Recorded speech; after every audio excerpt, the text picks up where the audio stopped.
We'll talk about it. Are we going to talk about this movie? I think we should talk about this movie.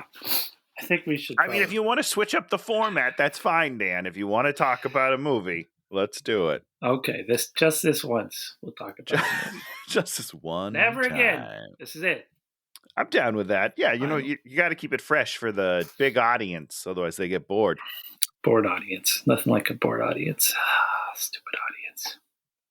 I'm keeping that in the show. Stupid audience. Hey, watch him! With Dan and Tony!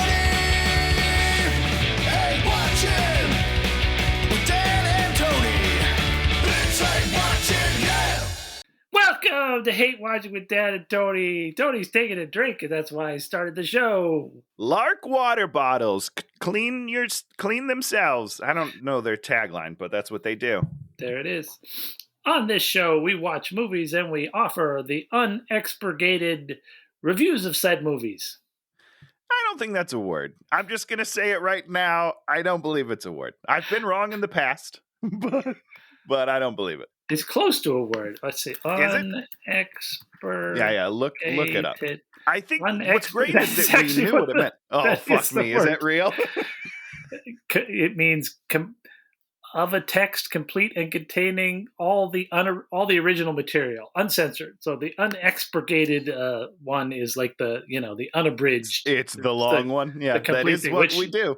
You watched the long version of today's movie, but I think minutes-wise, they're very similar. I don't think there's much difference. Hour 41 is what I've got coming in on this baby. Okay. Yeah, I mean, it's got to be really close to that. It wasn't long, I'll tell you that. It felt a little long, but it wasn't long. This week, we were watching the 2006 classic Neil LaBute remake of The Wicker Man starring Nicolas Cage, Mr. Cage. Great. One of the greats. You know what I mean? This guy's good. He's an actor. He is an actor. Great work. So this movie is, of course, it's a remake of the British cult horror film, The Wicker Man. And this one... Have you seen it? Yeah, a long time ago. Okay. I've never seen it. The thing about The Wicker Man is it's one of those movies that sort of played in the repertory theaters. And what repertory theaters used to do is they'd print out a piece of paper bigger than 8.5 by 11, like kind of a big, almost 11 by 14. And each night or two nights, they'd have different movies. So each, it would just be all these little blocks with all the little movies, sometimes double features. And then you flip it over and then it'd have a little explanation as to what each night was. Okay. So The Wicker Man was one of these movies that always, maybe it didn't play every month, but very consistently played at these repertory theaters. And so you'd see that image of The Wicker Man, which is this big, creepy as fuck. Yeah, it's thing. cool. It's cool. Yeah. So what someone like me would see that over and over again, and you get creeped out by it. You'd be like, "This is creepy." Then you finally see the film, and you're like, "Okay, that's pretty weird." Pretty weird. Sure. Because basically the plot is there's this little island. Nicolas Cage hears from an old girlfriend that has a daughter who's missing. He goes to the island to look for the daughter, and then he gets ritually sacrificed to the island. Spoilers. There you go. That's the show. Thanks for coming, everybody. So next week, I get to pick next week. It's good. It's good. We forgot to do things we like this week.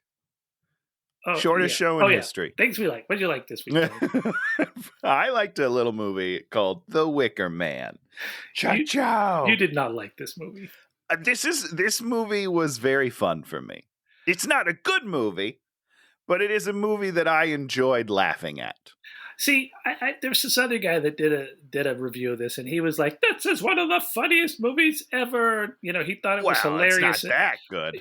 Well, he enjoyed watching this movie and thought it was a fun romp. I just found it dreary.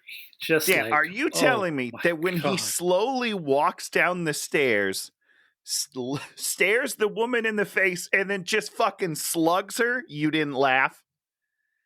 I mean, at the end, things start to sort of happen, but there's Oh, no, yeah, you're right. just Yeah, it's a lot of bore. A lot of bore in the middle. But I laughed every time they do the flashback to the girl who gets hit by a train that or whatever's going on on a boat. I don't understand anything that's happening. I laughed every time that happened as well. What is this about a boat? Because he's on a boat, on a ferry. He's on the ferry. Oh, and he's Remember? on the ferry. Yeah. Yeah, he's on the ferry, and then there's a girl in the front, and she gets hit by a car or a truck that could not possibly be on a ferry. Okay, it's very funny. Wait, that's what happened in the movie earlier. Yeah, and then he keeps flashing back. So it's his PTSD is funny to me. I guess.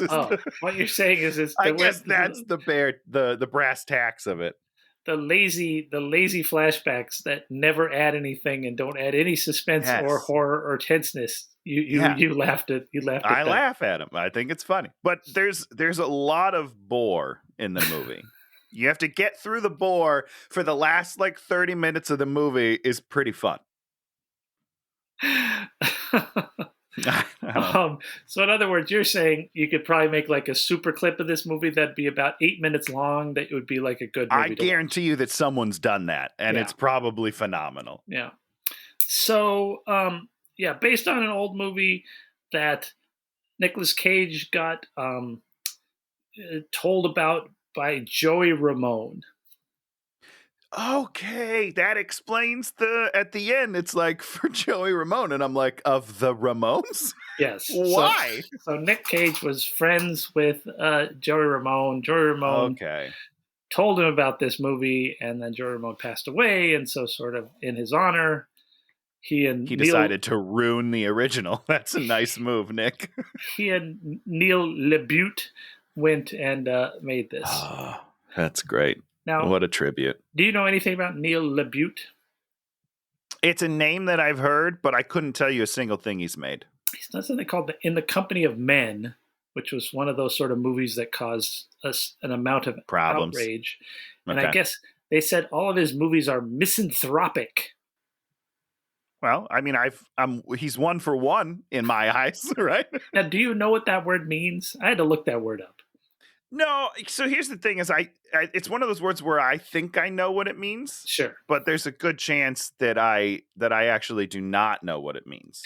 What it means is that sort of the bad guys win. It's sort of this dark view of the world where, the bad guys win. Or anti-humans is kind of the way that I always look at that. I don't know if that's right, but I think so. That sounds right. I don't know. That sounds right. I mean, I don't know. And this movie, there's sort of a tinge of anti-feminism in here. Are you being sarcastic with the tinge? There's a huge pile. I should say a huge pile of it. Is that what I should say? You played that very straight. Wait a second. Sorry.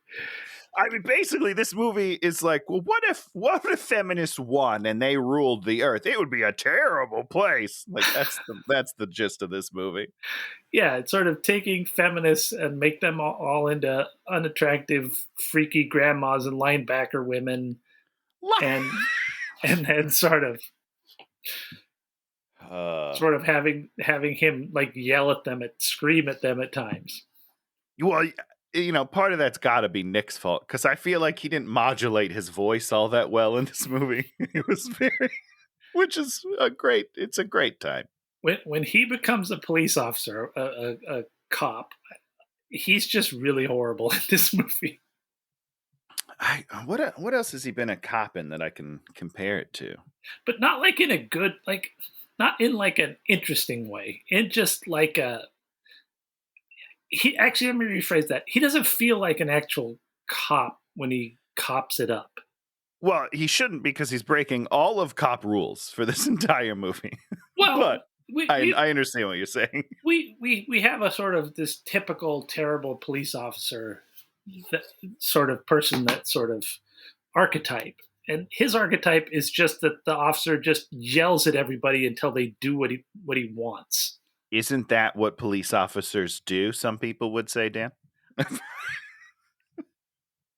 I mean, some of them do, but I don't know. The way he does it it's weird to me. You mean like the moment where he's screaming at a room of like 12-year-old girls? He's just yelling at them. Liars! You're all liars! Oh God, I love it. Yeah, maybe that was my problem. Is well, let's just Yeah, maybe we should do the movie because there's a lot of problems. So we start out, he's in a diner. No, there's this random police dude in a diner eating, and then we see him, and he's also in the diner, but then he's sort of, what? Nothing, you go. But then he sort of leaves, and then he motorcycle cops and does some traffic stuff. Well, hold on. Hold on, back up the train. There's already things to talk about. One line into this movie. What is he doing at this diner stop? He's like looking at self-help books? Is that what's happening? Yeah, they do this sort of, he looks at self-help books and then gets some self-help books, and it's supposed to be code for him not having a satisfying life. Is it really? Because here's what's confusing. That's what it's code for. I'm not saying it's effective. I get it. I totally get what you're saying. Here's what's confusing to me is that the I don't want to, like, I'm already going to give away the entire plot of this movie, right? I gave it away in the first second. But the plan, because it's all a setup, is to get this guy there. But shouldn't he wait to buy the self-help book after he loses the girl? Okay, well, let's put it this way. This movie, what it wants to be is the whole the first act should be getting him to go to the island, right? Yeah. And so there has to be something that is making him resist going to the island. And things like self-help books, witnessing a horrible accident, which he does in the next scene, and getting this letter that entices him there. There has to be some roadblocks as to why he would not do this thing. There are no roadblocks. There's just a bunch of sort of random things that happen that don't motivate, or they neither motivate nor unmotivate him. Yeah, they're nothing. They're nothing. A lot of this movie is nothing. So here's where I knew, this is the moment I knew that we were in trouble, Dan. So he leaves and he gets on his bike and he's biking around doing his patrolman thing. And there's a scene where he has pulled over a gentleman in the car. And he walks up to the window and he goes, "Do you know why I pulled you over?" And the guy says, "Yeah." What? First of all, you never admit fault.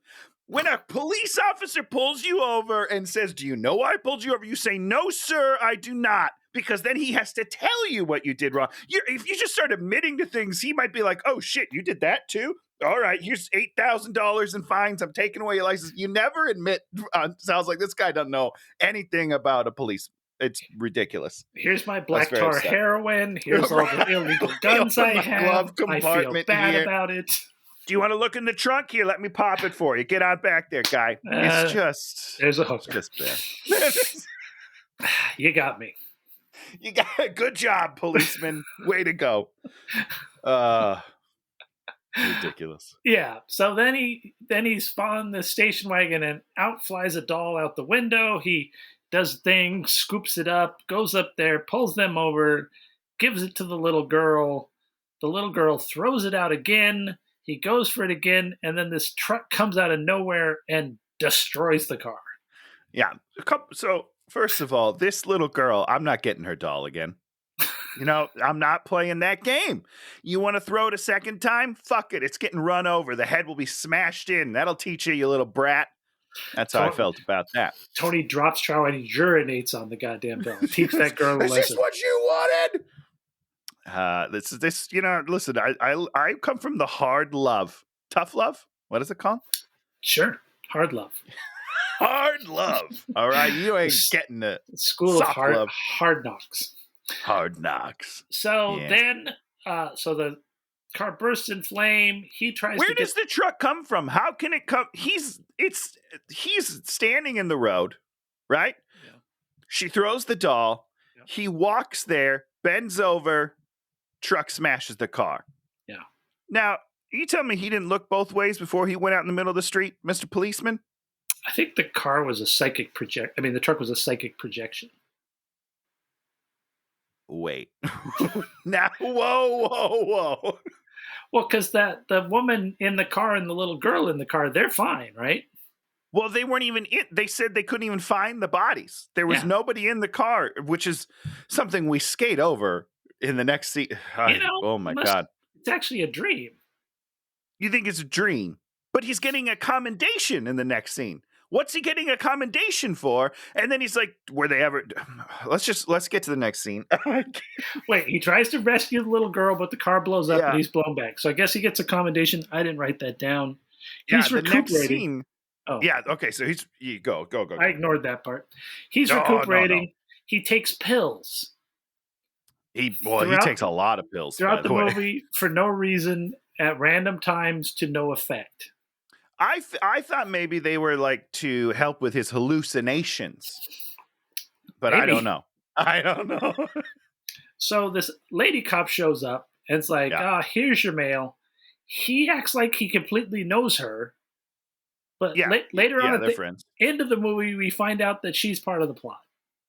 Yeah, so, but the thing is that supposedly this plot goes deep. That's the whole thing, is that they've been manipulating his life for 20 years, apparently. Or Yeah.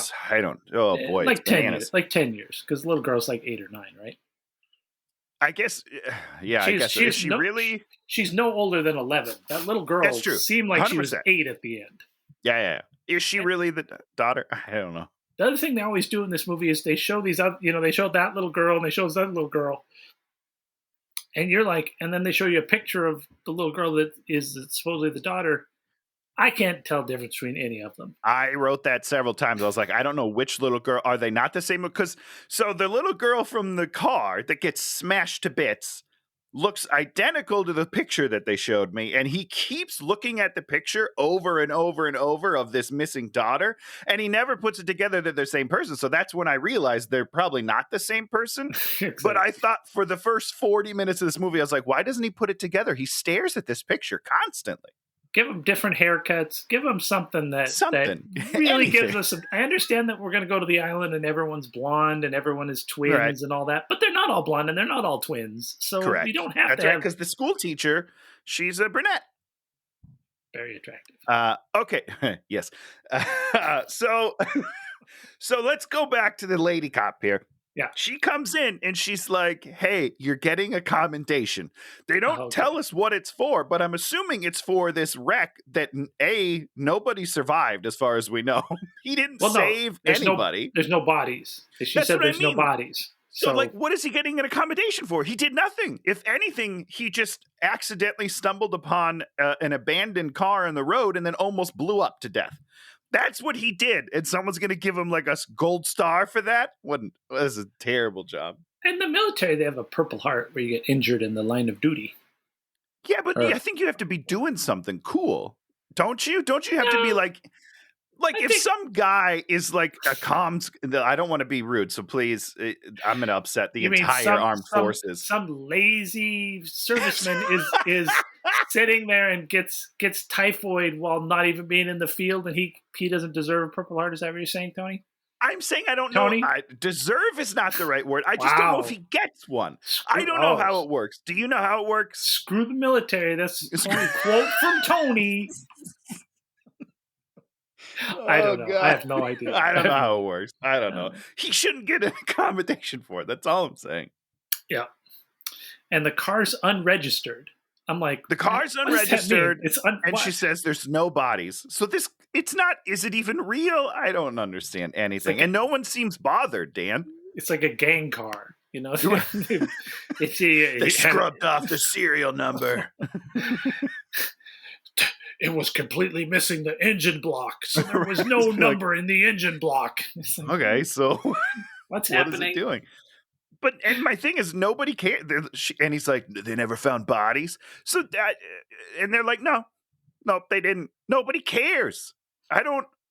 There's a lot of things in this movie that get dropped that somebody like a police officer should be like, that's interesting. Let's talk about that a little further. And they don't. They just let it go. Yeah, well, they're all non-clues that are leading to nowhere. This whole movie leads to nowhere, and you kind of understand. Ooh. You kind of understand maybe that's, they're like, we're being tricky because you're going to think this movie something means something, but lo and behold, you're going to get to the end and But you're going to it be like, doesn't. we're going to have Fooled you. the misanthropic theme of nothing means anything. Ooh, surprise burn. And at the end of the movie, I'm not super against him dying. He's kind of a dick. I mean, You know what I mean? once again, you've built a character that plays no role in his existence. He has no family, he has no friends. The one guy he calls is the guy that he barely interacted with in the diner at the beginning. Oh boy, yeah, I can't wait to talk about the guy in the police in the next scene. We're not even next scene. Who's the next scene? When he brings that letter to the guy in the precinct. Oh, is that his same buddy? I don't even remember this. I don't know I thought so, but I guess I could be wrong.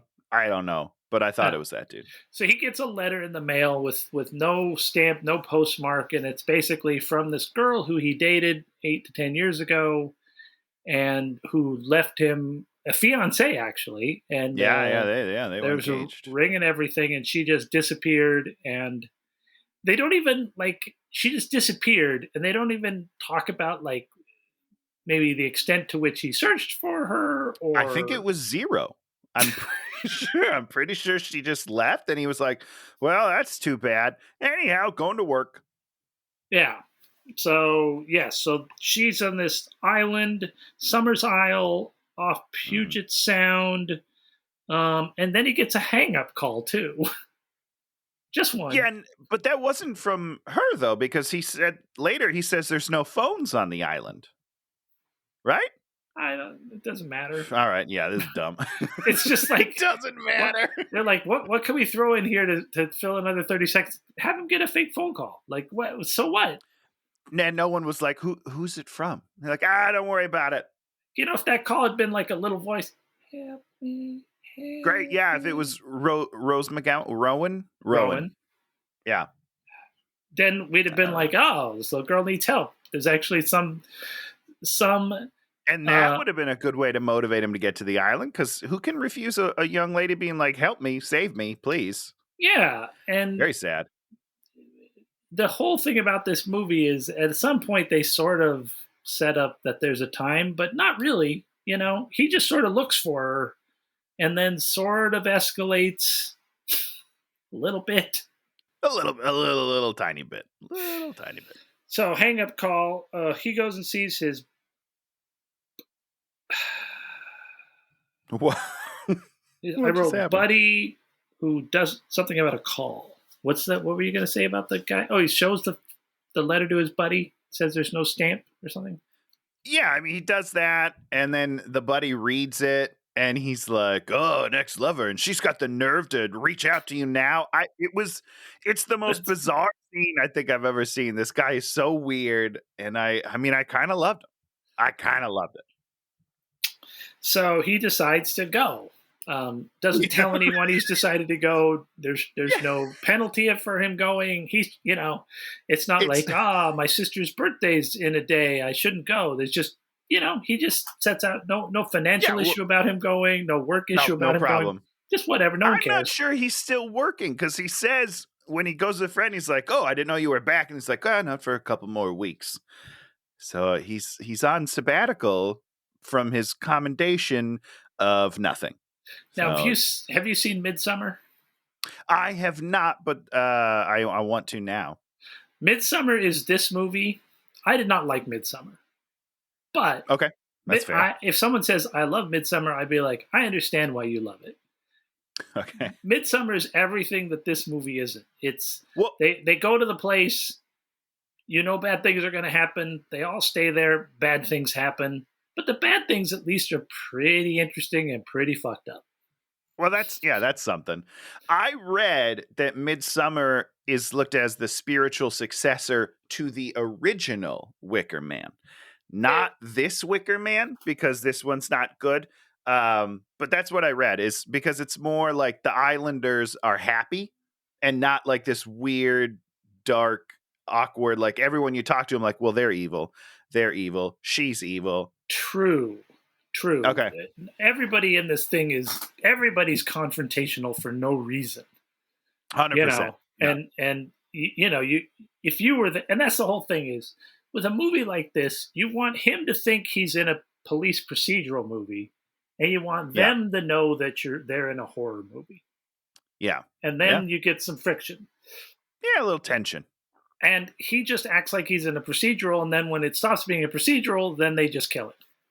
Well, he goes a little batshit crazy, and then they kill him. Yes. It's great. So he takes a boat. On the boat, he sees a girl from behind that sort of looks like a blonde girl, and then he flashes back to all the truck crash and all that. Well, but what's great is that It happens on the ferry. It's not like he flashes back and sees the car getting blown up every time. He starts having flashbacks where he's on the ferry looking at the girl on the ferry, and then the truck drives into her on the ferry. And it's hilarious. I love it so much. It's not that I like seeing anyone, get run over by a truck, but it's hilarious. It's very funny. It is kind of an interesting, different take on, like the hallucinations actually start really meshing with real life. That would have been interesting if he starts having these lucid hallucinations, because a lot of them are done in black and white, and you just turn off. I just go click. I'm watching something I've already seen several times. He's not going to change how he's acting based on what he's seeing, because it's just sort of a furtive memory. It's not like he's really seeing it, and he lunges at something and breaks his own head. If he was really thinking these things were happening. Well, see, and so my problem with the entire structure of that is that he does one time. Oh, he does one time. Yeah, when he sees her under the water and he dives in to get her, and then he wakes up on the dock and we zoom out and she's still in his arms. And then he wakes up again and he's like, God damn it, which is a great Nicolas Cage moment. But that was the one time that it felt like it was permeating his real conscious. And I feel like it should have done that the whole time. He should be getting fucked up. Yeah, that would be more interesting. It was not this movie. No, and who knows? Maybe it wouldn't work. I don't know. Then he meets a guy with a plane. Once he gets to this place, then the guy's going there. Wait. I just want to talk about on the ferry. So when he goes to the guy, his friend at the police precinct, he's like, "Don't go. Don't go. You're an idiot. Don't go." And he doesn't tell anyone he's going. And then it cuts to the boat where he's like, "Hey, Frank, you're never going to guess what I'm doing. It's crazy." And then he loses reception. But I was like, that's how he's telling his friend that he's leaving? He just calls him and leaves it on his answering machine. I love it. Thanks, bro. Right, you're dead. You're dead because no one knows where you're going. You're dead, Nick. So there's a plane guy. You need him to get to the thing. Although the guy says you could swim there, which is kind of an interesting setup to never play on that. He's trying to escape by swimming. Yeah. No, I wouldn't worry about it. So he gives him $200, and then he drops. Is that the right number? To Ulysses S. Grant. Okay, so there are those 100. No, Ulysses is a 50. So he gave him $100. I think it's a 50. So this guy, this fucking delivery guy is like, you can't go to that island. It's very private. I could lose my job if I take it. Not doing it. And he's like, how about $100 to sacrifice your entire livelihood? And he's like, deal. Unbelievable. We do have some other things to talk about in this movie that just don't make any sense. So he drops him off a little ways away, and then he takes off his shoes and then just walks into town and starts seeing people. And they're all like, and they immediately are like, hey, did the delivery driver bring you? And he's like, yeah, he did. Oh, does he? Does he take the guy out instantly? 100%. He sells him out immediately. Oh, my God. So so the people immediately are like, what are you doing here? He's like, I'm invited. And then they're walking and they're carrying this bag that's dripping blood. Yep. There was a line, I'm sure you liked it. He's like, your bag is dripping. Your bag is dripping. And then he never looks in the bag. They like, you want to look inside? He goes over there to sort of look in it, and then there's a jump scare, and then he doesn't look in it. And then he moves on. He's like, oh, never mind. That must not be anything important. What? He's the worst. I'm going to say this right now. I think he might be the worst police officer we've seen yet. What's really interesting is, and about the bag, I rewound it because I was like, "Oh, did we get a flash of what's in there?" We get nothing about what's in Nope, there. we know nothing. Um, The only thing that we know is that later he appears in the same bag after he gets fucked up. When they bring him to the sacrificial place, oh, I'm pretty sure he's in that same type of sack. I so think. they might have been doing an earlier guy. Maybe they did two guys. I think it's possible. Possible. And then he's like, "What's in the bag? A shark?" I, thought he that does. was He funny. says something really stupid. He says a shark, and I was like, well, "That's kind of funny." And they're like, he's like, "Where's Willow?" And they're like, "She's at the mating house." doesn't bat an eye. And This more guy. importantly, do we even know what the mating house is? Is that the inn? I know what the mating house is. Yeah, it's where all the guys without tongues stay, so that then they can get picked up and fucked. Now, are the guys on the island, are their tongues cut out?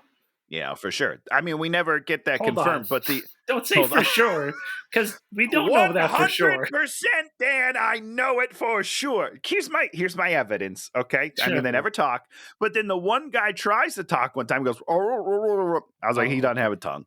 He doesn't have a tongue, but we never confirm it. 100%. So he gets to the bar.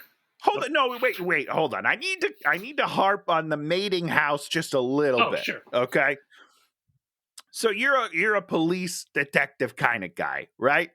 Somebody tells you that there's a place called the mating house. You don't ask a single question? No question. Not one question. Oh. And then, sorry. No, you finish that. Then I'll say So not one question. And then he gets to the place, which I assume is the mating house, and he goes, "Oh, it must be ladies' night."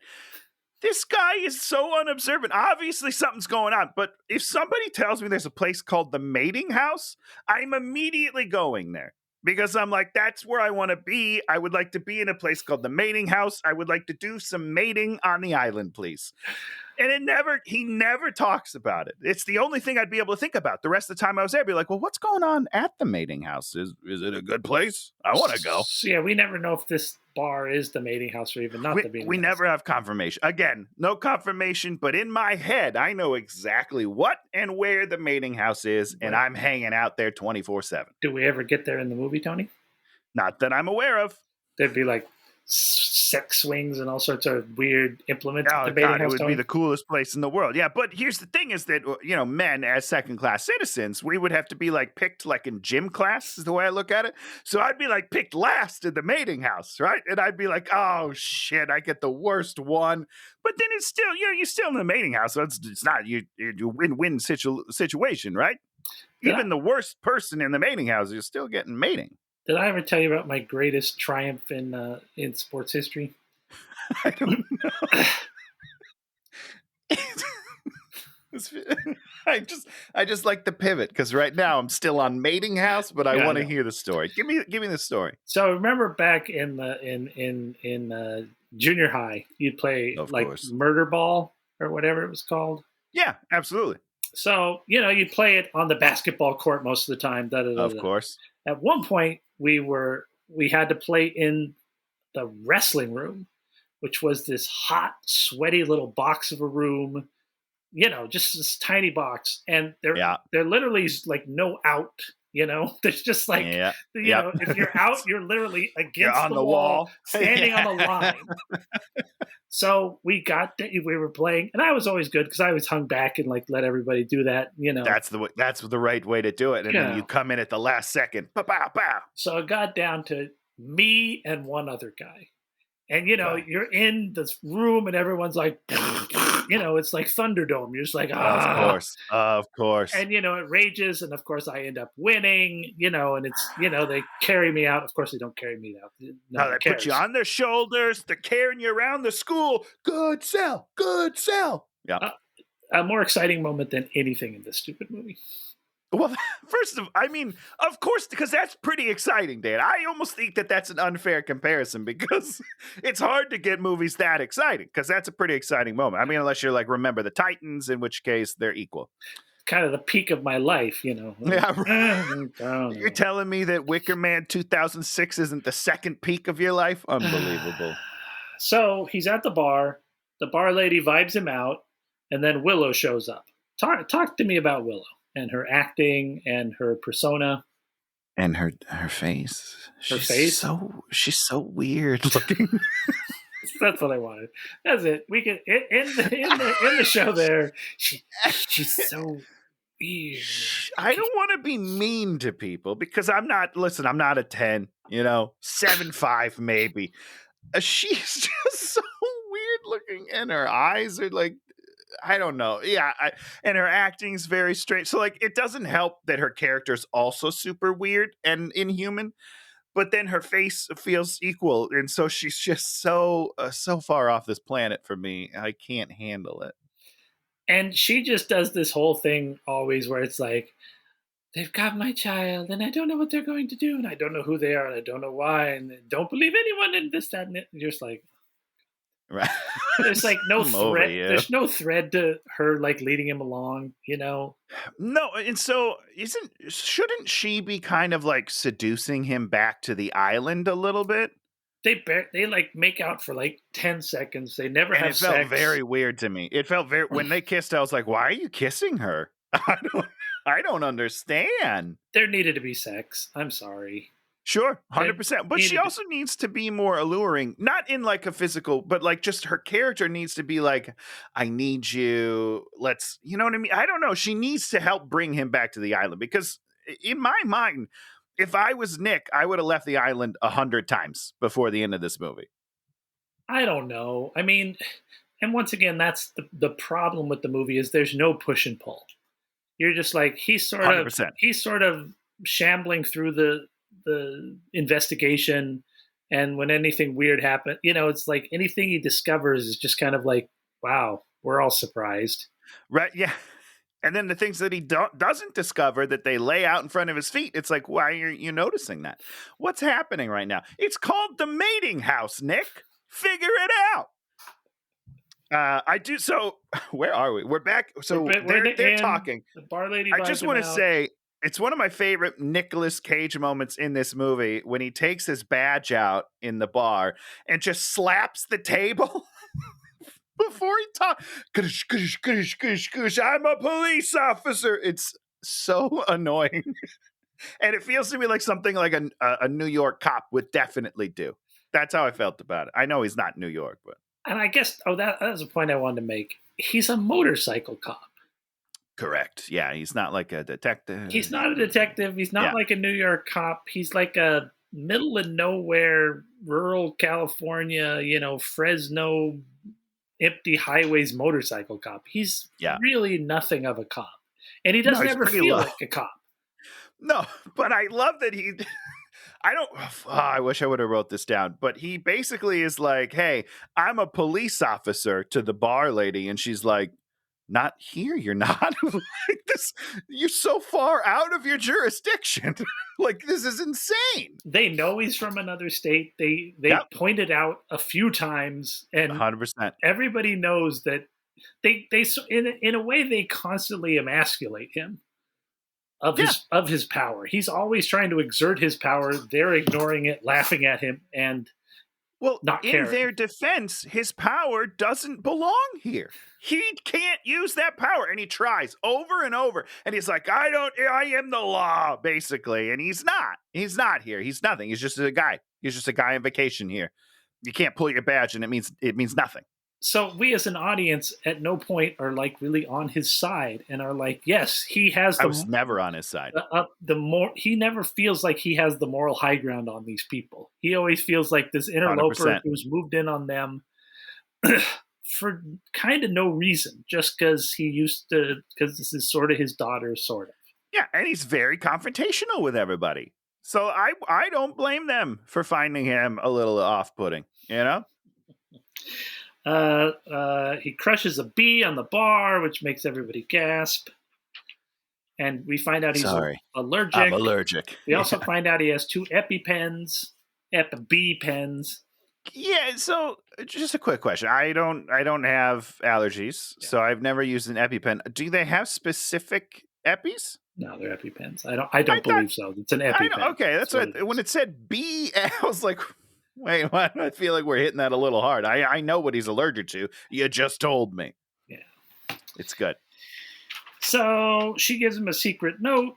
They have a secret meeting. She says, I still have... Wait, Dan, before he discovers the secret note, he's unpacking his bag, right? Does he talk to Lily Skorbereski yet? Or is that later? I think it's now. That's later. Is it? Yeah. I don't believe you. Yeah, that's later. All right. Yeah, he hasn't unpacked. He goes to the secret meeting. She still has his ring. They stand very far apart. Yeah, super far. It's for the camera. It's not for the camera. It's really weird, they want to get Tony. depth of field, Dan. They want to get depth. They want it to look nice. It's not. It's like apparently too far apart. It's really. It's like one of the super weirdest awkward. shots. There's a couple of times where it feels like they're standing too far away to have like a real conversation. I don't know. It's a choice. I don't know. Why'd you leave? I was scared. I only trust you. Find my girl. I have to go now. I'm running away. He goes back to the hotel. He unpacks the bee EpiPen. Oh, I see. Okay, this is it. Then somebody says tomorrow is Wicker Man, and he's missing his self-tapes. The creepy twins downstairs are like, tomorrow, the day after tomorrow, the Wicker Man comes, death and I don't know. It's so weird. But yeah, ignoring that because I don't care about that. So he's unpacking, and he notices that his self-help tapes are gone. What's going on here, Dan? That doesn't really come back. What's going on? Why did they take them? It feels like of all the things to take. My self-tape. They're like, okay. Take his EpiPens. You're gonna that way he dies. Well, I guess you need him to burn though, so don't take the EpiPens. You're right. I mean, that's another thing that's really weird is at one point he gets stung by the bees, and then the healer woman takes him and heals him, and she's like, I use the old ways. And what does that mean? Well, it doesn't matter. It just means they have ways of treating somebody like this. But it matters to me, Dan. Hold on. In the bonus scene, the torture scene, he gets stung by bees. She's going to inject him with the EpiPen. So she was lying. No, what she said, and that time she said, let's do it your way, is what she said in that scene. Okay. It means nothing to me. But just why would she do it his way? Why would she do that? Why doesn't she just say... it's quick. Maybe it's quicker because it's just maybe her way takes some time because maybe she's sucking out the poison, right? I don't know. But let's go back real quickly to the old ways because I'm pretty sure that isn't a thing.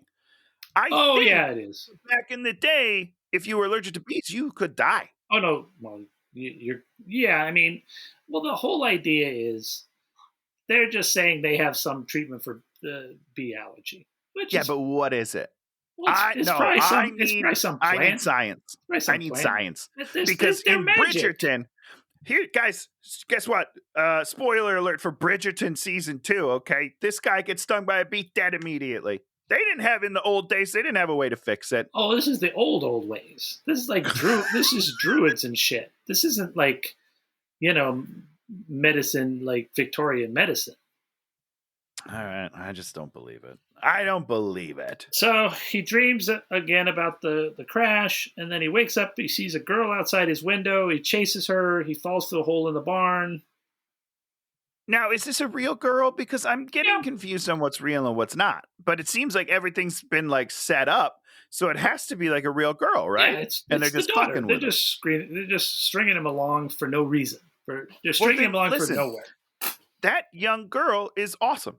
She follows directions very well. Yeah. That's what I will say.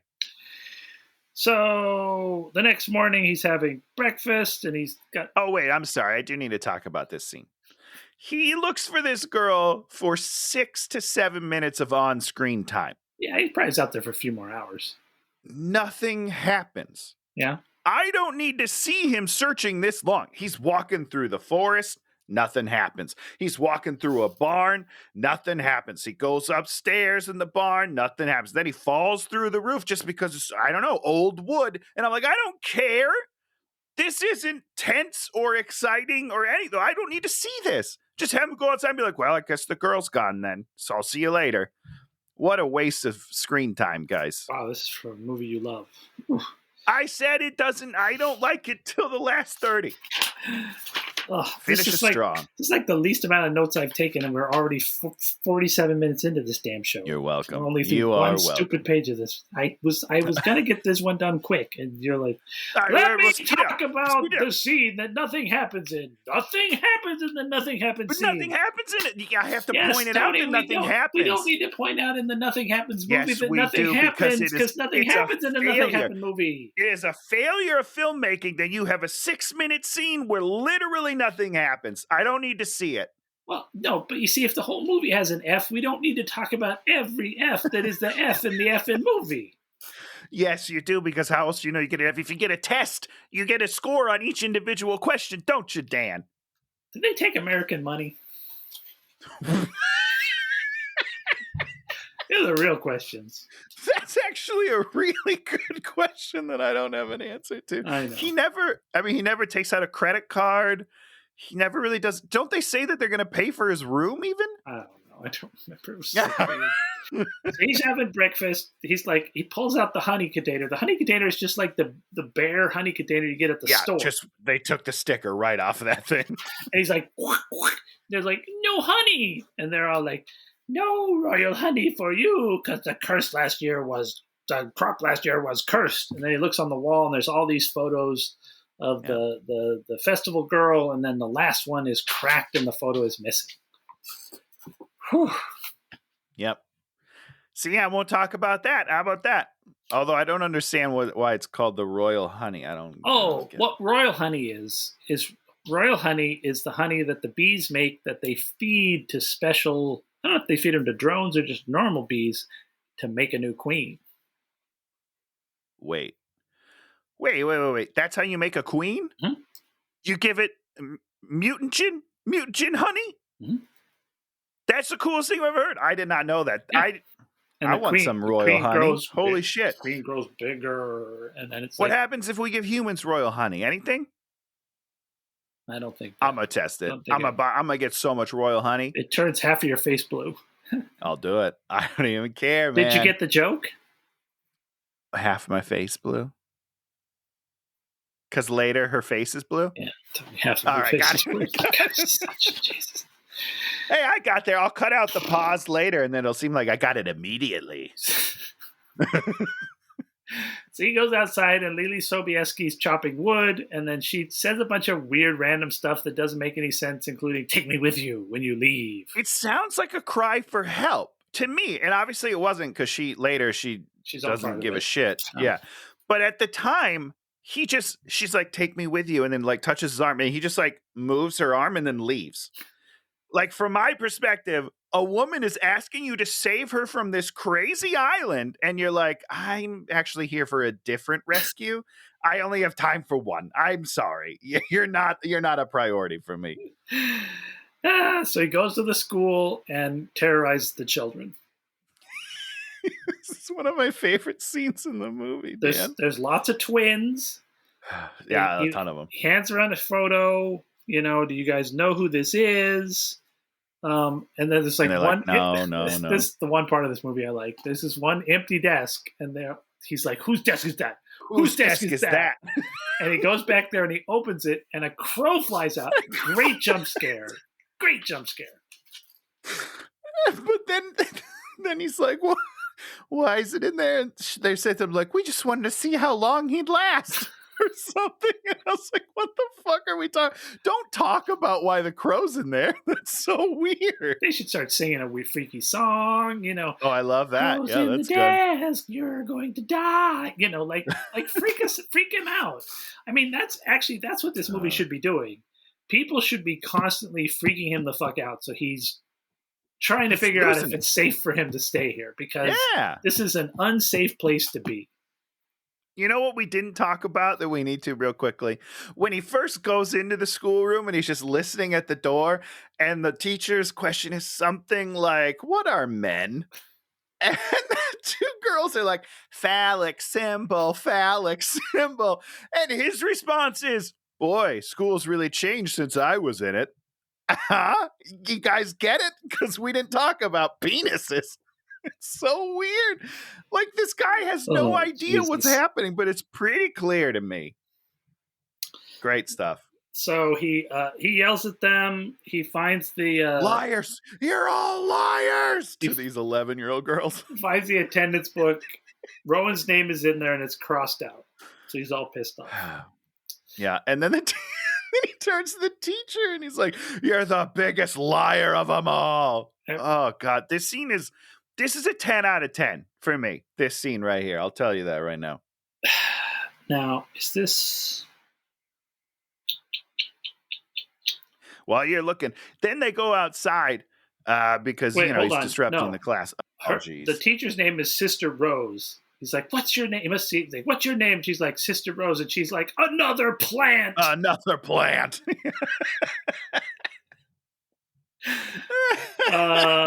And then out Because he's a detective, Dan, so he notices things like that. You know, the plant names. teacher takes him outside and it's like, "We're grieving. There was an accident.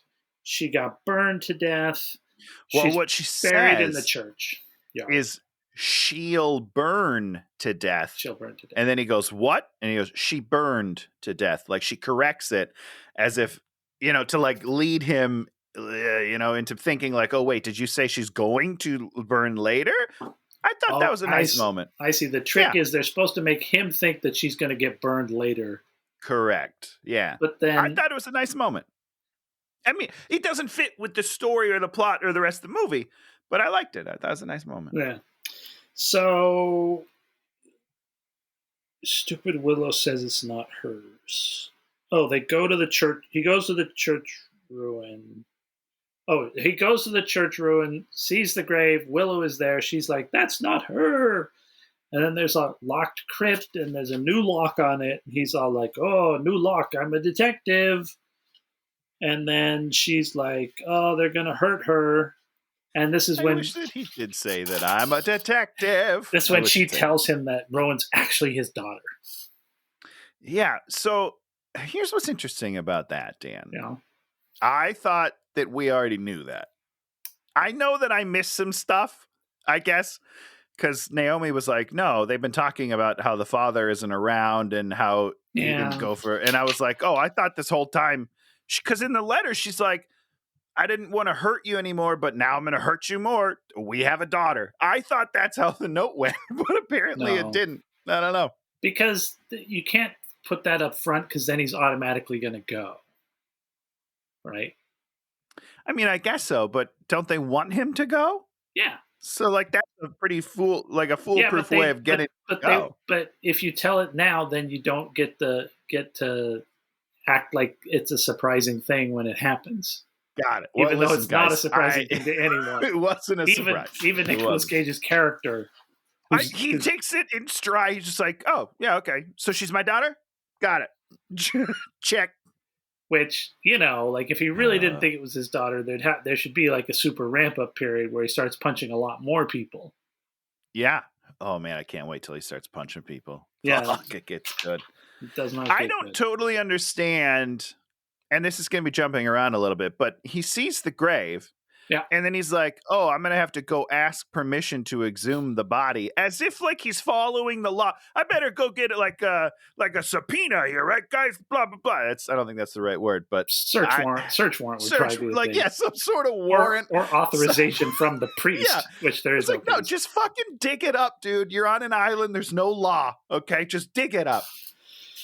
So they go back to the place where Rowan lived, which I don't know where that is.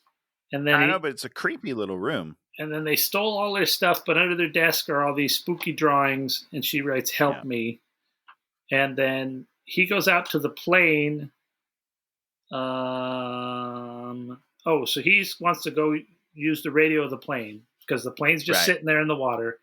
And so he waits. There's like a dinghy there, which he could instantaneously unhook, row out to the thing, get the radio. Wow, it's a lot of work.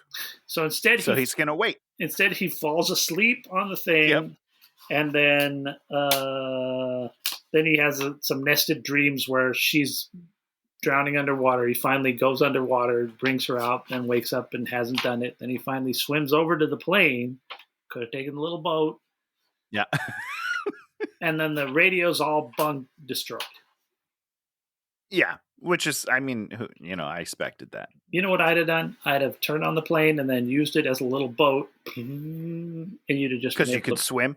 Well, no, you Because you could could just fucking swim if to you the other island. They said. start the engine, you could just use that as like a like No, a that's what I'm saying. yeah. Because it's close enough. Because Yeah. they said you could swim there. So yeah, you don't need to fly, guy. I'd spend 30 minutes and go tell somebody something is fucked up going on here. No, Dan, that's silly. Go back in. Oh, he took pills before he swam to the plane. Guys, Because he had a hallucination. I'm telling you, I think it's hallucination pills. Even though they're not hallucinations. They're anti-hallucination pills? Is that what you're saying? They're causing, or is he taking them to stop the hallucinations? Is that That's what I think. I believe they're antipsychotic medicine? I think so, but he was asleep during this one, so it's not even the same to me. Maybe we should track the movie and see if he takes the pills after every hallucination and they're antipsychotics, and so he's actually having a psychotic break, which is the end of the movie, and it doesn't actually happen. It's possible. That'd be fun. Okay, so he switches away past the radio. Then he goes to see Dr. Moss. It's the lady from 6 Feet Under. Yeah. Asked her Also, about real quick question. What's the TH? I don't understand. what's the T? What TH? What are we talking about? So the sign says Dr. T.H. Moss. And I was like, so originally did that say Dr. Thomas? And now like a woman took over it? I was trying to figure out that for a while why there was a TH. And no one ever told me. And it upset me. We should call Neil LeBute. I'll give him a call. So he wants the picture of the Harvest Festival picture, which, because she's the town photographer, she's like, I have to print you up one. And then she leaves, and then he goes back in there, and he finds the picture, and then I wrote blood ritual setup. Why'd I write blood ritual setup? Okay. Yes, hold on. So in their conversation. Yeah. Oh, man, I took too many notes for this one. In their conversation, she closes a book. Yes. And the title of the book is like Ancient Rituals or some shit like that. Yes. And he just like looks at it and is like, okay, that's fun. And it keeps going. I was like, wait, what the fuck? No one, you're not going to ask her what the hell's going on with this book? Ancient Rituals? But then he does come back and sneak in for the picture. And then he reads it. He's like, oh, these are ancient rituals. Ridiculous. I love it. So meets up with Willow again, yells at her, you live here. You must know something. Then they do a little make out. Which is a weird turn for me. Yeah. But it's fine. So he leaves, and there's some men loading wood. He decides to help them, and the wood... Why? Why does he decide to help them? It's their job, Dan. If I went up to like a construction site and I saw these people working, I wouldn't be like, you know what? I'm just going to get in here and give you a hand. Let me hold this scaffolding for you, sir. Never done it in my life, but it's fine. What is he doing? In a movie of baffling scenes that make no sense, this is like the motivation for this one is just like maybe he was trying to bro up to them, like, bro, let me help you, bro. I can help out, bro. Bro. And then they're all like, we have them no tongues. So the wood all falls, which is not surprising because Nicolas Cage doesn't know how to do the job. So the wood falls. He saves the guy. He's like, hey, guy, what's going on? And the guy's like, brr. And then he just leaves. I don't understand this scene. And he goes to where all the bees are. Yeah. And then he starts seeing bees, and then he keeps moving in there. Then the bees attack him, and then he runs directly to where all the bees are. More bees. Yeah, he just keeps going deep into the bees. Let me ask you a question, Dan. Hold on. And then he finally sees Rowan. Then he has the dream again, and in the dream again, the bees were driving the car. And then he passes out. Then he has the dream again, and then yes. So yeah. I'm wondering if maybe everybody is made of bees. Wait, what? You think all the islanders are bees dressed up kind of like the Little Rascals in a trench coat, and they make humans? Kind of like Oogie Boogie, yeah. Kind of like they're all bees. Oogie Boogie. I like it. I'm into it. Because then you could stage that whole car crash scene, right? You could have a bee person doing that. They just fly away because they're the bees. Mom and the girl are bees, and they just escape when they're bees. So then how do you explain the scene where the woman is naked covered in bees? Well, those are male bees. They want to have sex with female bees. possible. So it's just like hundreds of bees just mating. Got it. Got it. Great stuff. I love it. So now I have a question, Dan. Yeah. If you're allergic to bees, do you run into bees for no reason? You see bees ahead of you. Are you going to go straight for the bees? I feel like you're probably not. Especially since later, after he almost dies, he's surrounded by bees, and he just like, Doesn't care. I'll swat him. I'm just going to piss them all off. I don't even care. This guy's never been allergic to bees in his life. I don't know what is going on. This is literally the most unallergic person that has ever existed on the planet. My wife is allergic to walnuts. If she thought a walnut was in this house, if she thought I intentionally brought a walnut in this house, she would slit my throat. Rightfully so. Chop you up in little pieces, man. I'll tell you, I'm just scared of bees. I'm not allergic in any way. I've been stung one time. I was fine. I'm just scared of them, and I would never go into these bees. Never in a million years. Nor do I swat at bees. I freeze. No. I go dead still until they leave. I do this. You will not see me even fucking breathe, Dan, because I need them to believe that I am just a piece of wood, and then they fly off to the next flower. I'm very scared of bees. You'd like imagine you're a piece of metal as opposed to a piece of wood. Like a piece of wood? I'll be any inanimate object you want me to be, but I'm not moving, Dan. Like the moon. Ugh, like the moon. Okay, so Dr. Moss, he wakes up. Dr. Moss is there. She saved him.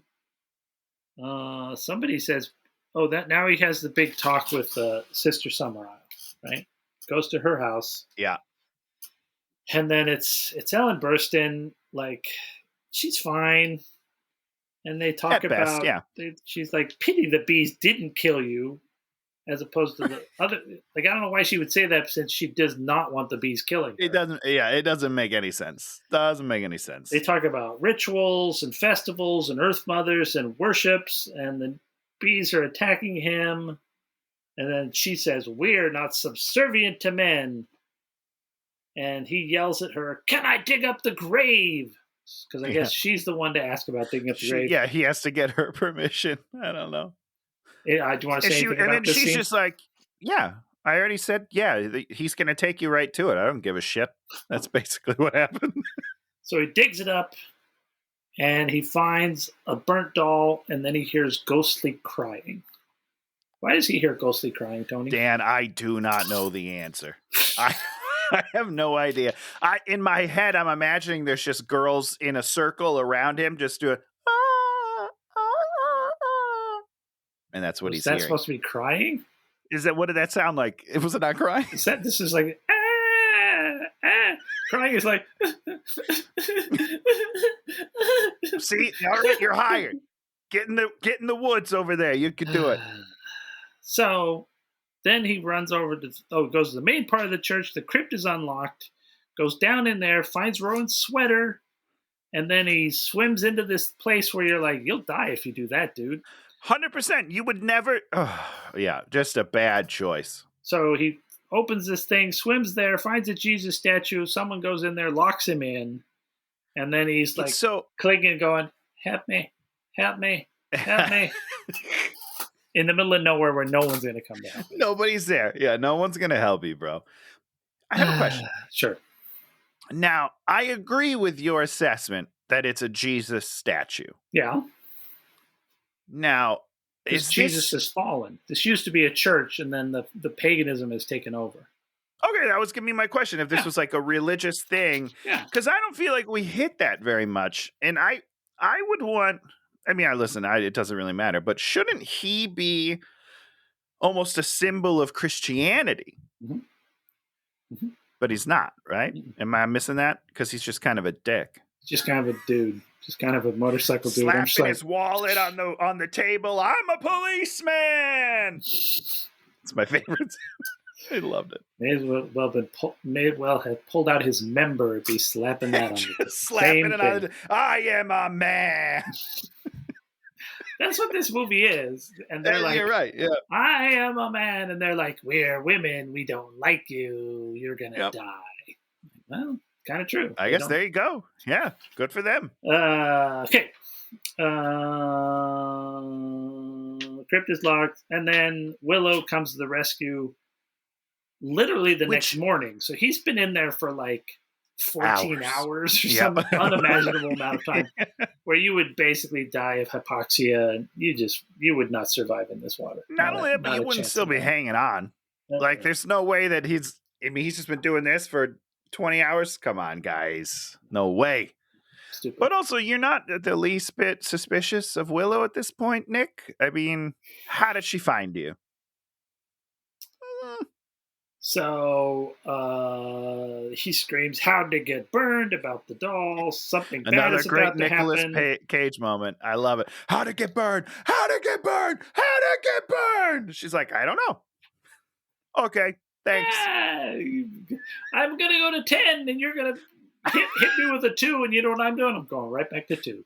2. Right, just be like, is that what we're doing? Got it. Sorry. Well, my fault. Good answer. Oh, God, it's amazing. So he goes to Sister Summer Isle's house, and there's just weird shit going on. There's a freaky-looking guy in one bed. There's a bee-beard woman in another bed. And he doesn't ask any questions. He doesn't say anything, doesn't react. Yeah. I mean, he goes like, open the door, like, what the? Closing that door. Slowly walks out. He's like, I guess I shouldn't be in here. This is weird. Terrible detective. It's like, this is the point at which he should be running away. Right. This woman is covered in bees and she's smiling, so creepy. It's a great image. It's a great image. I don't understand it. I mean, I guess if your theory is correct and they're just, bees fucking in the mating house, I guess I understand it. But other than that, why is this woman sitting there covered in bees smiling in a room by herself? So somebody comes down the road on a bike and he fights them and then pulls out a gun and says the best line of the movie, "Step away from the bike." Step away from the bike. Which is so good. But that's the teacher, by the way. That's Miss Rose. The teacher? I thought it was. Yeah, with her feather hat or whatever, mask, or I don't know. Looking good. Yeah. She's all right. Not that there's like a ton of competition, but. He goes to the inn, tries to get the men to help, and he yells, "I don't know anybody's goddamn permission." Which is weird because he spent the last 20 minutes trying to get permission to dig up a grave for no reason. What an idiot. He goes out. Everybody starts laughing at him now, and there's no masks for him. He goes back to the seaplane. The seaplane has now sunk, and he finds the pilot dead with his mouth stitched up and his eyes stitched up. Yep. Wouldn't somebody notice that back at the mainland? You would think so, because he's a delivery guy that goes back and forth daily, he said. Every day was his direct quote. So if I'm his buddy or I'm his wife or I'm his cod oil supplier, I'm going to be like, where's Ed? Eddie hasn't showed up for 3 days. He's dead, guys. We need to find him. I guess that's the next guy they get out on the island to murder. Yeah, and that's the whole thing. The next guy's James Franco, and that thrilled me to no end. By the way, getting what he deserves. Okay. Yeah. And then he confronts the inn lady and punches her. Talk about that, Tony. It's the best scene. This is the best scene in the movie, hands down. Best scene in the movie because. So good.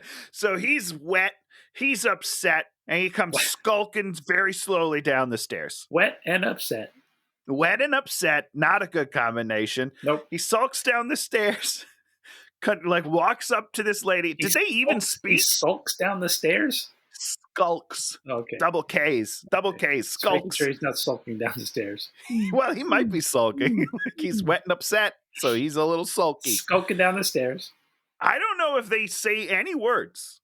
I don't remember. I think he just blasts her.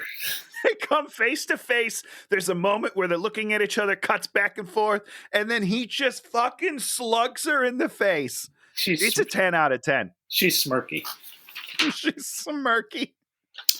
It's so good. Just right in the jaw. Knocks her out. Clean. So he steals her bear costume. There's a parade. Oh, he fights with the. Oh, then Yeah. he doesn't knock her out. No. He punches her, and then they fight, and then he kung fu kicks her. No, that's Lily Soboleski. She attacks him Oh, next. she attacks him next. So he knocks out the in lady, but you're right. I mean, this is so good. And then Lily jumps on his back. Is that her name? Lily Sobieski. I don't know. Yeah. Yeah. She jumps on his back screaming. And I was like, oh, I guess she doesn't want to escape from the island. No. He like throws her over his shoulder. They're fighting. And then he kicks her right in the chest and she flies across the room into the wall, shattering pictures. A+. This scene, it makes the whole movie worth it. So there's a big parade. Right. He follows the parade. You know, he sees Willow there, and he's all like, "Why did you not stay in your room like I told you?" And she's all like, "You don't understand. I had to come," or something. And I was like, "Yeah, she's in on it, guy." He still does not realize how far she is in on it. Still out of it. He's so dumb. He's the dumbest man on earth. And just keep in mind, because we brushed over it, Dan, Yeah. he is in a full bear costume right now. Yeah, full bear costume. It is wild. So Rowan's tied to the post, so he goes up there, saves her. Punches yet another woman on the way. Does he? She's like, "Sister, what are you doing?" Because they think it's the innkeeper, and he just slugs her, knocks her down, and then goes and takes the girl off the stakes. It's great. Of course, at one point his cell phone rings for no reason. When they're running, they hide behind a tree, and then the girls or the women that are chasing him like run past because they're apparently terrible trackers and hunters. Because you hear over here in the background as if they think they found something. I don't know. And then his cell phone rings in the woods, and he opens it, and he is yelling for his friend. "Can you hear me? Eric! And I was like, dude, everyone on the island just heard you. Can you hear me? That was right. Is that you, Eric? Can you hear me? Eric. Going down. Get over here. That's how you talk in the woods on the cell phone, guys. Great. So Rowan leads him right back to them. They surround him. He's like, "I got a gun." And then Willow shows the bullets. "I've got your bullets." And I don't know when that happened, because when he grabs the gun, he definitely checks the magazine and then tucks it in his waist. And I was like, I don't know when she took those out, but good for her. And we find out that he has an appointment with the Wicker Man. They wrote the letter. "You're the sacrifice. It has to be a stranger with a connection. Your saint was sealed hold on. many years ago." Can we talk about that line real quickly? Which one? When they're like, it needs to be a stranger, but with a connection. And that connection is blood because he has a daughter on the island. That's not a stranger. Stranger with a connection isn't really a stranger. Yeah. You know what I'm saying? Yeah. He's her father. I don't know. I didn't buy it. Well, they just mean someone not on island. You know, someone not into our game. Or I know what you mean, but they should have said that. we needed a man with a connection is what they should have said.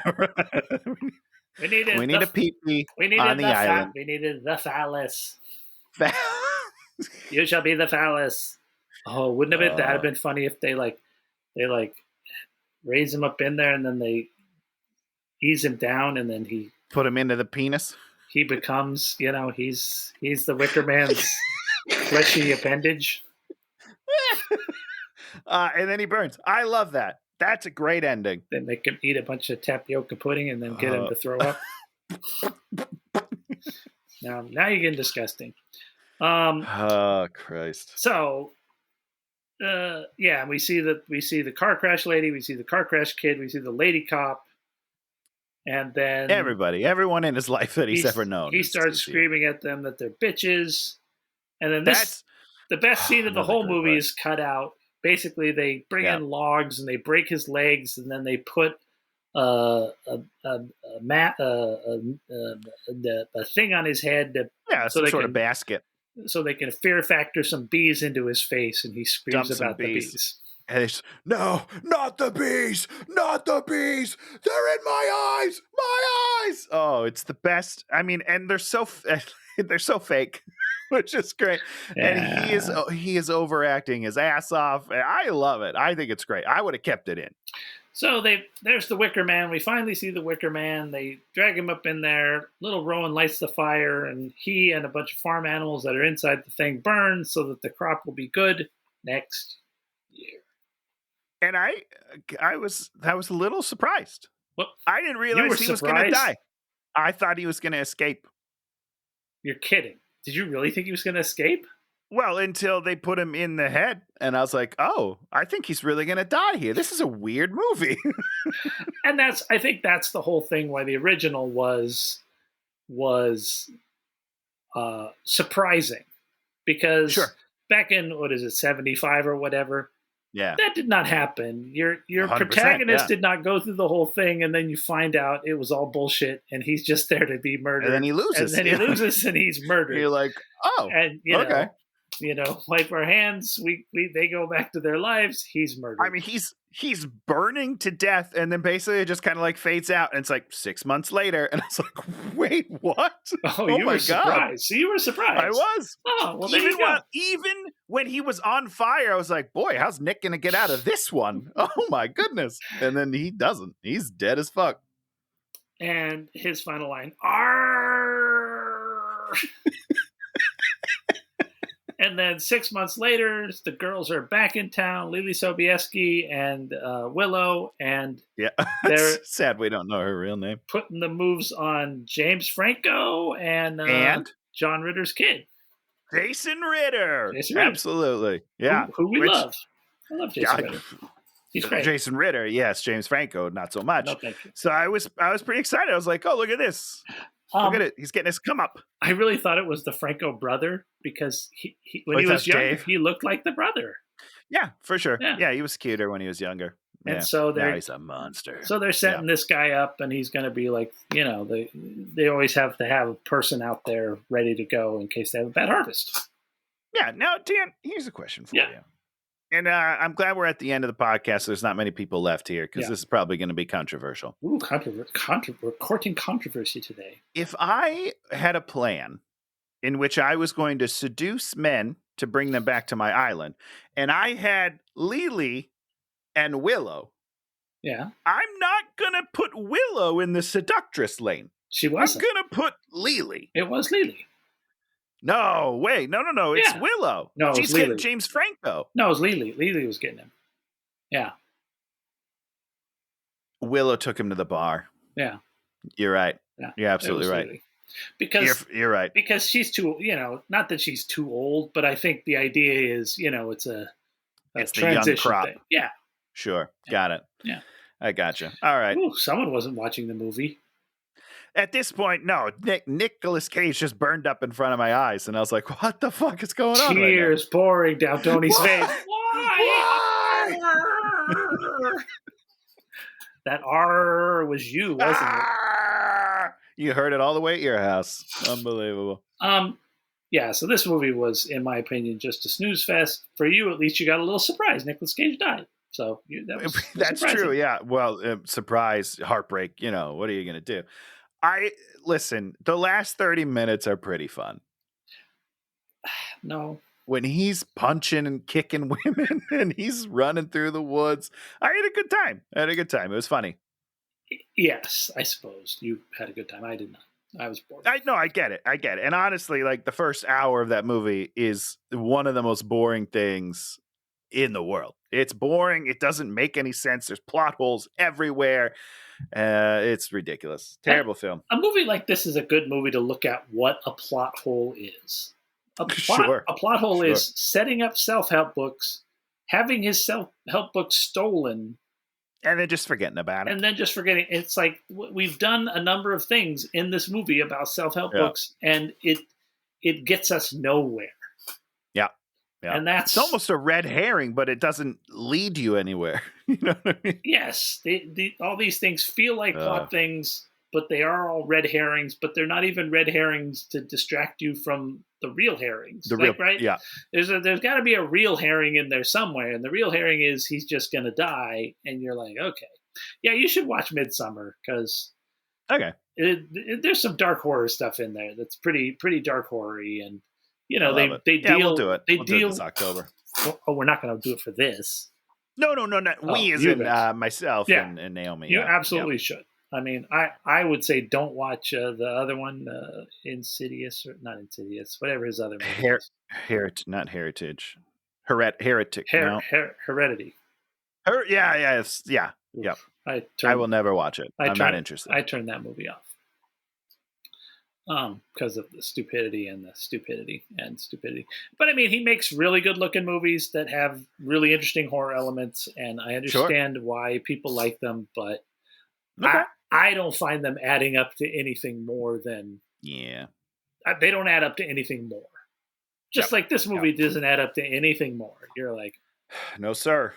You know, is there a critique of the patriarchy, or is there a critique of what a matriarchy really would be like? Not really. No, not really. The patriarchy's kind of a dick. The matriarchy's kind of a dick. Whatever. I don't care. Humans are dicks. Any final notes on the music of this movie, Tony? I don't remember any music. Was there music? Yep, don't remember that at all. Sounds terrible. That's what it was like. Just wind. Wind. See, we didn't do too bad. This can be under 90 minutes. We crushed it. Did pretty good. Yeah. Now we talk about something we liked. I've been watching this one guy. He's like a guy that does magic content, but he also has a YouTube channel where he does wristwatch repair. It's called Wristwatch Revival. He spends an hour repairing wristwatches. Dan, what are you talking about? Literally, he has a YouTube show where he takes an old wristwatch and then takes it all apart and then cleans it up and then figures out what's wrong with it and then puts it back together. This doesn't sound good at all. I love YouTube because a thing you couldn't even imagine existing, that you're like, who would waste their time watching this? It's Dan Goodsell. No, it's Dan Goodsell plus another 40,000 people. 4 million people. 4 million people are watching some guy fix a watch. What the fuck? And the funny thing is there's multiple guys that do the same thing, and then you watch the other guys, and Marshall's one is great because he like talks you through everything, and it's like, oh, okay, I'm learning something. You know, it's like, you know, and then it's like kind of I just put them on now because they're kind of fun to listen to, but they're all exactly the same. So, you know, you're not going to be watching this thing for, you know, the rest of your life because it's, you know, they're all pretty much the same. But then you watch these other guys, like this one guy was, he was repairing the watch that Brad Pitt wore in, I think, Once Upon a Time in Hollywood. Okay. So he was, you know, so interesting. Sure. Doesn't say a word for 25 minutes while he's doing this. Just fixes the watch on screen. It's so stupid. You're just like, dude, say something. You know, like entertain us a little bit. You're fixing a watch. Nope. No, sir. No, thank you. So I'm only interested in the mechanics of the watch. What do you got for us, Tony? I've got something that I feel like is pretty anti-Goodsellian, but my pick of the week is a new show on, I don't remember what it's on. I apologize. Maybe Hulu, but it's called Reboot with Keegan Michael Key. Keegan Michael Key. That's what I said. You're so racist. Damn it. God, you're so racist. And the lady from Jurassic World and everything. She's in everything. Judy Greer. And Paul Reiser is great. Paul Reiser. The Rachel Bloom is in. Anyhow, great cast. Rachel Bloom. And the show's great when it's kind of doing an indictment of Hollywood, which is part of the show, and then part of the show is like making fun of reboots, and then part of the show is it's made by the guy that did Modern Family, so it's kind of, there's some kind of like familial, you know, whatever.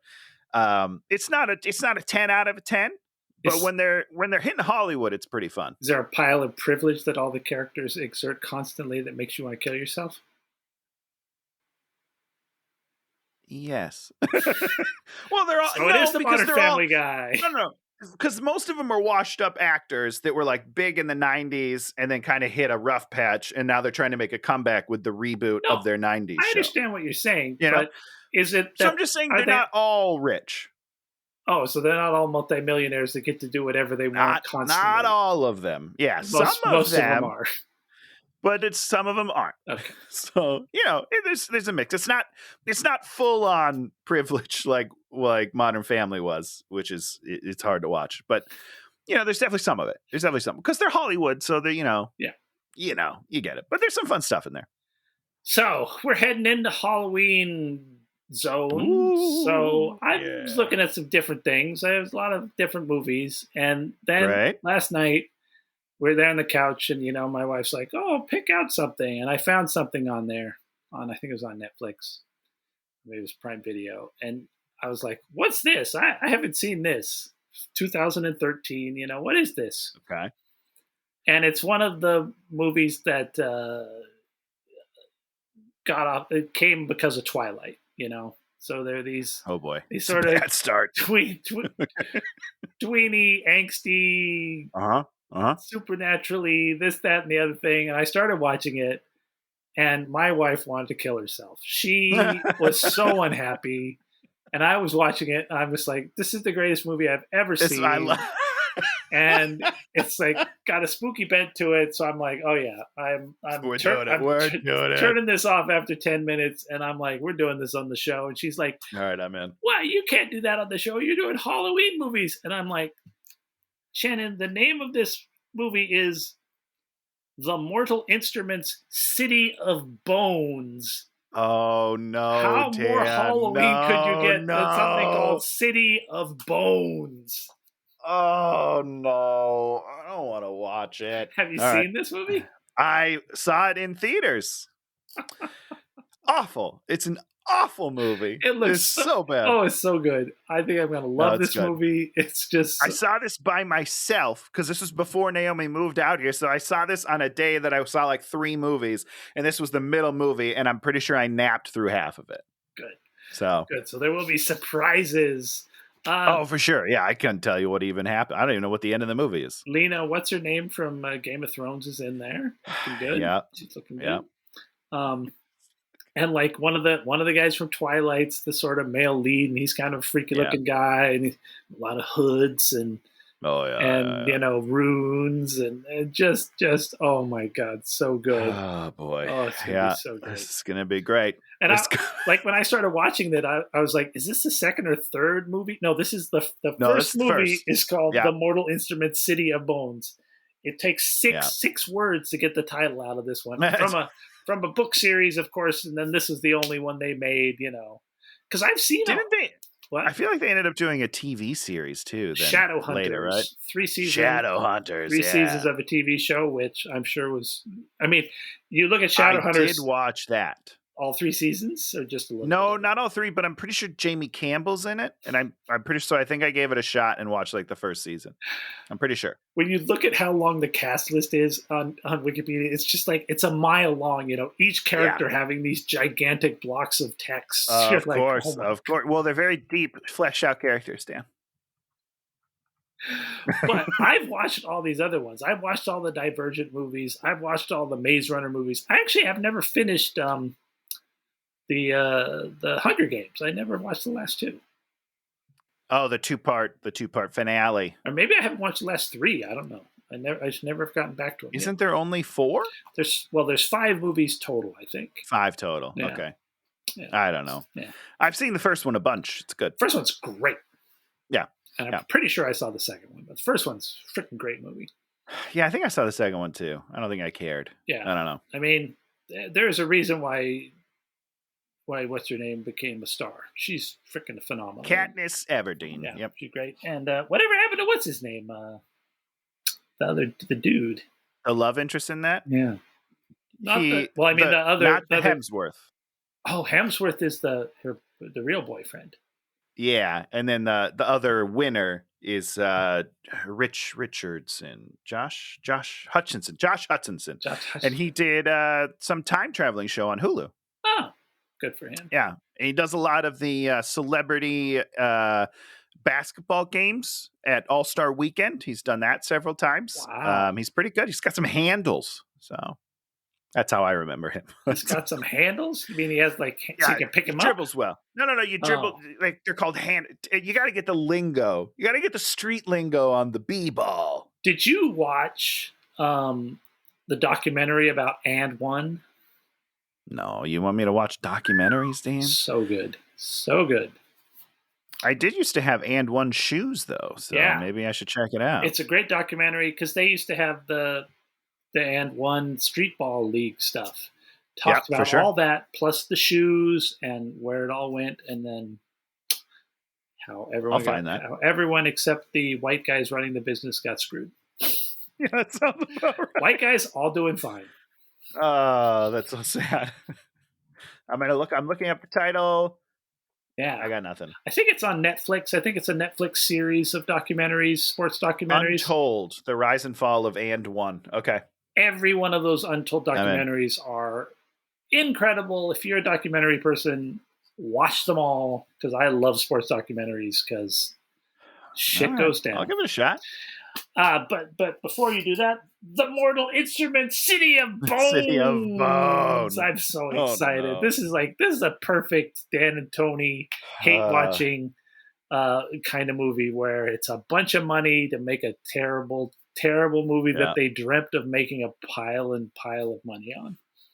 Yeah, let's go. Let's do this thing. All right, everybody, we'll see you next week. Bye-bye. Oh, wait, you want to say goodbye? Yeah. Bye-bye. Bye. Bye. Hey,